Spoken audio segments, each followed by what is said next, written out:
All right, 62-year-old female, joint pain, fatigue, tired, muscle soreness, and all they're getting told is you're just getting old, postmenopausal, just take some testosterone, which she's tried, and, you're just getting old.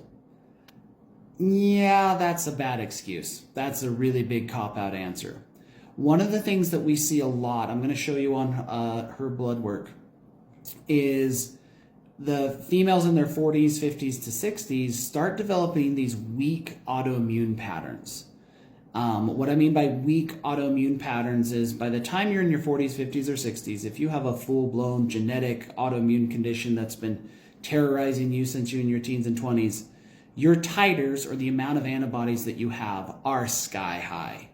And the ANA panel is one of the most commonly misinterpreted panels on blood screening panels. So what often happens is you get misdiagnosed, you get put on steroids and blood pressure medication and immune suppressants, and yet you don't feel any better. So what's really actually driving this problem? Let's go ahead and take a look. All right, so this is her blood work. One of the things that we run is we often run an ANA panel. Now again, ANA is an autoimmune screening panel. And different titers, now a titer is the concentration of antibodies in the bloodstream. Now a 1/160 is considered the lowest true positive. However, again, when you're in your 40s, 50s, and 60s, if you have a full-blown autoimmune condition, these titers are usually way higher than 1/160. Not only that, she has multiple patterns, and on previous testing, she has had different patterns show up. So, number one, her patterns change.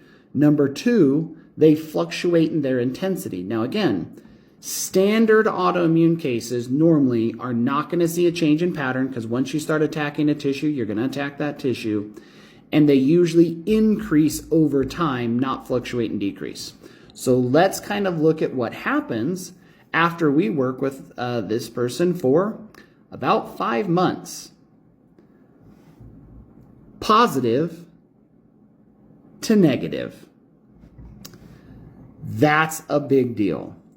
How did we get something to go from positive to negative? Number one, you have to realize that these ANA panels and those antibodies can get triggered by other mechanisms. And if you do not know those mechanisms, then the only thing you do is treat with steroids and immune suppressants and stuff that doesn't actually help the problem. So, like I said, after about 5 months, we were able to get that pattern actually reversed from a positive to a negative on both of them. Now actually has energy throughout the day, no longer sore muscles, little bit of residual joint pain, but honestly, it only flares up kind of minor, not really restricted at the day at all, and all of a sudden feels like she's 62, which truthfully isn't that old, right?